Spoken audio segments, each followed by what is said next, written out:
जब 12 तो पहले ही रोमी हमले पर पसपा हो गया, जहां हर एक नफ्स को कत्ल कर दिया गया और शहर को आग लगा दी गई। सफा नंबर 199। इसी दौरान जोसेफस ने यूदिफत के किले में पनाह ले ली। यह वो मकाम था जहां गलील की जंग लड़ी जानी थी।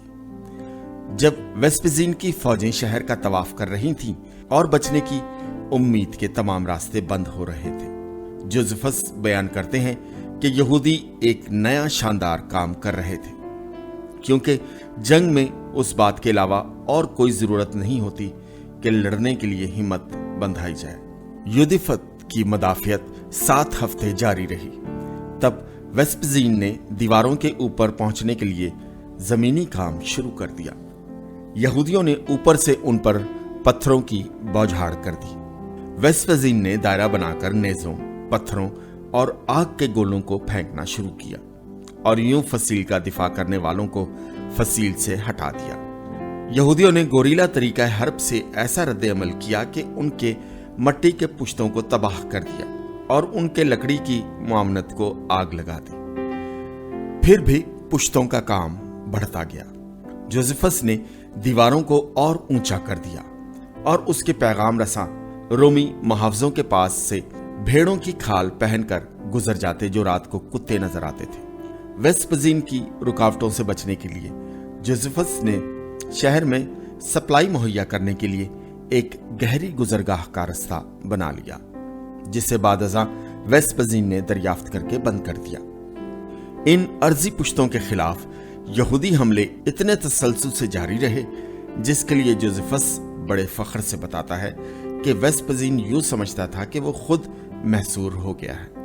आखिरकार इसने जंगी मशीनरी यानी गेट तोड़ने वाले और ठोकर मारने वाले हथियारों को अमल में लाया, लेकिन यहूदियों ने बड़ी जुर्रत दिखाई कि वो शहर के ज़ेनी हिस्से में जाकर इन आलात को आग लगा दी। एक यहूदी ने भारी बोल्डर को दीवार से नीचे फेंककर तोड़ने वाली लोहे की मशीन को बेकार कर दिया।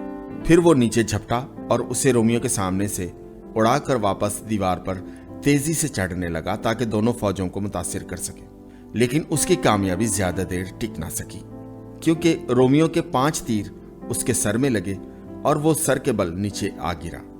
आखिरकार रोमियो ने दीवार का एक हिस्सा गिरा लिया और इस मलबे से अपने दस्ते शहर में भेजने लगे, तो जरूरत एक बार फिर नया रास्ता ढूंढने लगी। जोसेफस के साथी उबलता तेल ले आए और फसील पर से ये तेल रोमी फौज पर उंडेलने लगे।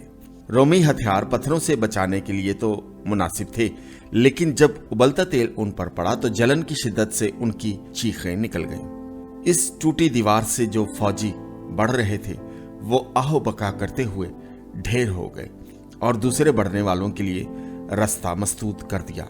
वो पीछे भी नहीं जा सकते थे। यूं जोसेफस ने यहूदियों को एक दिन के लिए और बचा लिया। सुबह होते ही यूदिफत के शहर ने रोमियो को दंदनाते फिरते देखा, जिन्होंने मासवाए औरतों और बच्चों के सबको कत्ल कर दिया और बचे हुओं को गुलाम बना लिया। तखमीनन 40,000 लोग कत्ल किए गए। सफा नंबर 200। सुबह के झुसमुसे में यूदिफत रोमियो के कब्जे में आ गया। हुआ ये कि एक यहूदी ने गद्दारी की और वेस्पजीन को बताया कि वो सुबह सवेरे जब मुहाफिज थकन से नींद की हालत में हो तो वो उनको ले सकता है, और ये सादा सा तरीका काम कर गया। 67 ईस्वी के जुलाई के महीने के आखिर में रोमी सिपाहियों ने बड़ी खामोशी से शहर के मुहाफिजों को सोते में जा लिया और जिसके बाद उन्हें तहो-तेग कर दिया गया। नमूदे सुबह पर यूदिफत ने शहर में रोमियो को घूमते पाया, जिन्होंने मासवाए औरतों और बच्चों के हर फर्द को मौत के घाट उतार दिया और उन्हें गुलाम बना लिया। जोसेफस के मुताबिक यूदिफत में कोई 40,000 यहूदी मौत का लुकमा बन गए, लेकिन वो बच गया क्योंकि उसने एक खाई में छलांग लगा दी जहां एक गार का दहाना था जो ऊपर से दिखाई ना देता था, और यहीं शहर के 40 बहादुर छुपे हुए थे। वो 2 दिन कामयाबी से छुपे रहे और फिर उनका पता चल गया। वेस्पजीन ने जोसेफस के दोस्त निकानूर को उस पैगाम के साथ भेजा कि अगर वो खुद को उनके कब्जा में दे दें तो उनकी जान बख्शी हो सकती है। जोसेफस के नक्कादों की नज़र में ये बहुत ही आसान काम था। वो समझते हैं कि जोसेफस ने अपने आदमियों से गद्दारी की और उसने वेस्पजीन से साजिश करके रोमियो को शहर के अंदर बुलाया। लेकिन जोसेफस एक और ही कहानी बताता है।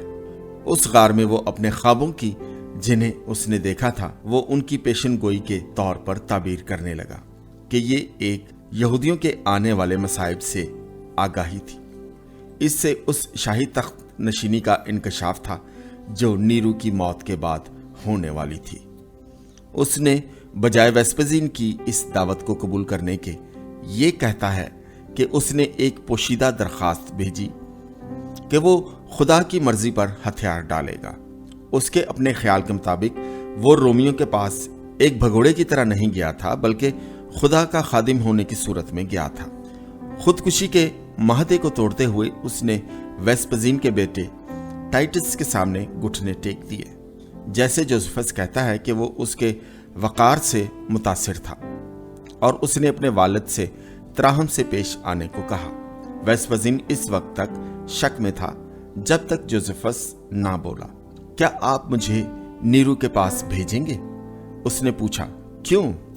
और यही उसने पेशनगोई की। नीरू और उसके फौरन बाद का जानशीन जल्द फौत हो जाएंगे और एक नया शाही खानदान शुरू होगा।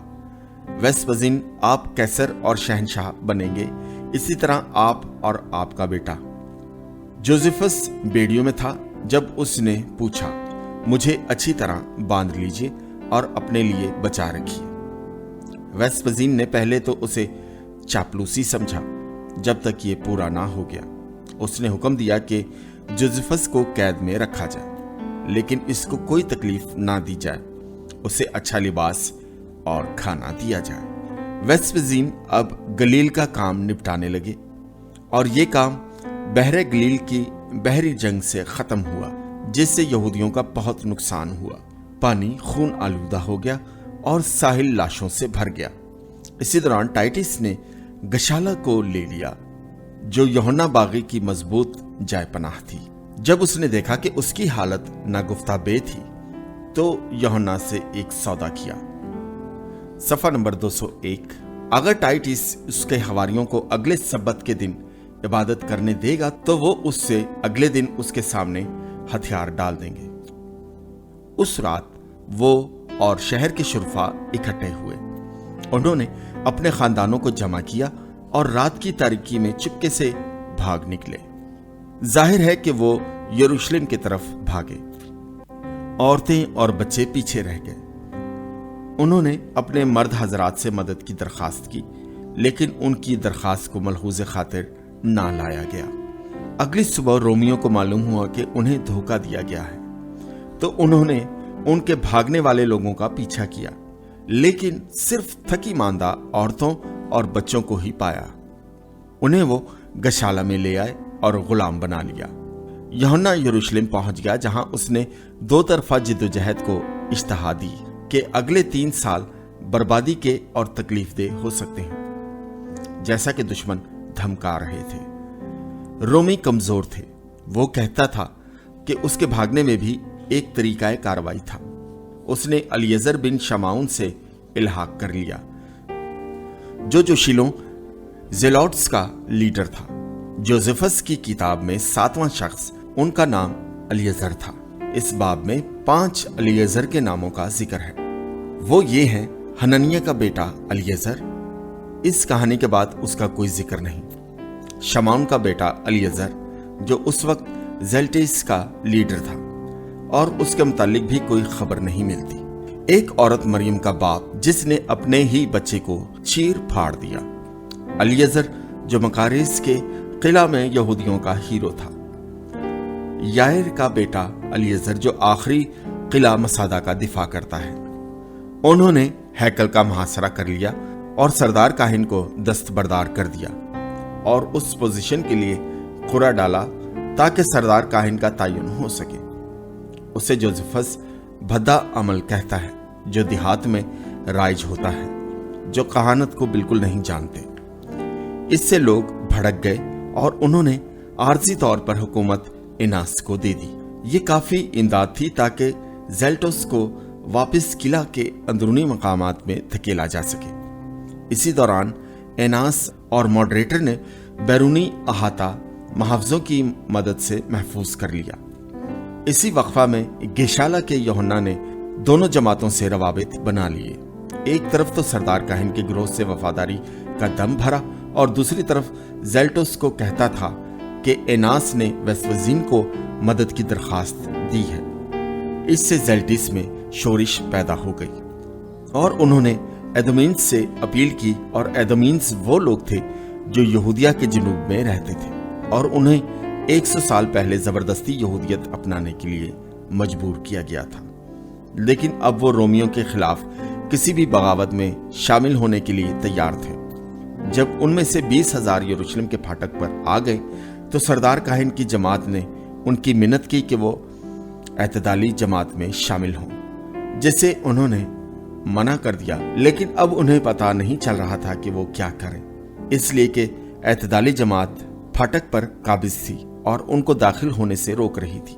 इसी रात एक जबरदस्त तूफान आया जिससे कुछ ज़ेल्टिस रात की तारीकी में फाटक खोलने में कामयाब हो गए। इससे अदोमिनीज शहर में दाखिल हो गए और लूटमार करने और कत्लो गारत करने लगे। इस खूनी मुकाबले में 8,500 आदमी खेत आए। सफ़ा नंबर 202। ये बात जोसेफस ने कही। हैकल के बाहर का अहाता खून आलूदा हो गया, यानी चूंकि किसी को भी लाश को हाथ लगाना नापाक गिना जाता। हैकल के पहाड़ पर इतनी लाशें थी जिनका तस्वुर भी नहीं किया जा सकता। बालाखिर अदोमीज ने इनास और उसके सीनियर सरदार काहिन के लेफ्टिनेंट जीसस को पकड़ लिया और उन्हें हलाक कर डाला। वो उनके वाइजों का मजाक उड़ाते थे और उन्होंने उनकी लाशों को शहर की दीवारों के ऊपर से बिला कफन दफन फेंक दिया। एनास की मौत से शहर की बर्बादी का आगाज हुआ। जोसेफस यूं लिखता है, सरदार काहिन जुबान का तेज था और हो सकता है कि वो रोमियों के साथ सुलह करा देता। मैं ये सोचने से बाज नहीं रह सकता, इसलिए कि शहर की बर्बादी खुदा की तरफ से लिखी गई थी। चूंकि ये नापाक हो गया था और उसके पाक मकाम को आग ने अपनी लपेट में ले लिया और इसी वजह से उसके दिफा करने वाले मर मिटे। इन जोशीले ज़ेल्टिस ने उस खून की होली में खुशी से हिस्सा लिया, फिर उससे बचने वालों की तस्दीक करके उन पर मुकदमा चलाया। इस अमर में तो उन्होंने अदोमीस को भी पीछे छोड़ दिया, जिनमें ज्यादातर बेदिल होकर घरों को लौट गए। ये खबर रोमियों को भी पहुंची, जो शहर में ना इत्तफाकी देखकर खुश हुए और बाज ने वेस्पसीन को यहूदियों की इस बदअमनी की वजह से फौरन हमला करने के लिए उकसाया। लेकिन इस तजर्बेकार जर्नेल का और ही ख्याल था। यह हमला उन्हें फिर इकट्ठा कर सकता था, लेकिन अगर उसने कुछ तवक्कुफ किया तो वो एक दूसरे को ही मार डालेंगे और यूं उसका काम वो खुद कर देंगे। वक्त आने पर फतह करना आसान हो गया, मगर रोम में हालात ऐसे पैदा हो गए कि यह मामला 2 साल के तातुल में पड़ गया। जून सन 68 ईस्वी में वेस्पसीन को खबर मिली कि नीरू का इंतकाल हो गया है। चूंकि उसको नीरू ने मुतय्यन किया था, इसका ओहदा जाता रहा और उसने उस मुहिम को मुस्तकबिल में मिलने वाले अहकाम तक रोक दिया। इस तख्त पर बैठने वाले 3 फूरी उम्मीदवार थे। रोम अफरा तफरी की हालत में था। 69 ईस्वी के मौसम गर्मा में वेस्पसीन की फौजों ने फैसला किया कि उनका जर्नैल तख्त का जायज और मुनासिब उम्मीदवार था। उन्होंने उसके शहनशाह होने का ऐलान कर दिया और वो कैसरिया से रोम की जानिब हो लिया। जब तक वेस्पसीन बेरूटस यानी मौजूदा बैरूत पहुंचा, कई सूबों से उसे मुबारकबाद के पैगाम मिलने लगे। ऐसा लगता था कि जोसेफस की पेशनगोई पूरी हो रही थी और वेस्पसीन जोसेफस के लिए अफसोस करने लगा कि वो अभी तक जंजीरों में था। उसने जोसेफस की रिहाई का हुक्म दिया, लेकिन टाइटिस यानी उसके बेटे के जहन में और ख्याल था। उसने उन सलासल यानी जंजीरों को एक कुल्हाड़े से काटने का हुक्म दिया, जिससे ये साबित होता था कि कैदी को पाबंदे सलासल غیر منصفانہ کیا گیا تھا۔ اس طرح جوزفس آزاد ہو گیا، اس کو کامل معافی مل گئی اور اس کو روم کے سب شہری حقوق مل گئے۔ ویسپزین کا خاندانی نام فیلویس بھی اس کو مل گیا۔ سن 70 عیسوی میں جب ویسپزین اسکندریہ پہنچا تو یہ خبر ملی کہ روم میں اسے شہنشاہ تسلیم کر لیا گیا ہے، اور یہ کہ اس کے روم میں آنے تک اس کا بیٹا ڈومینیشن حکومت چلائے گا۔ ویسپزین نے اپنے بیٹے ٹائٹس کو خصوصی فوج دے کر یروشلم کی جنگ ختم کرنے کے لیے بھیجا۔ صفحہ نمبر 203۔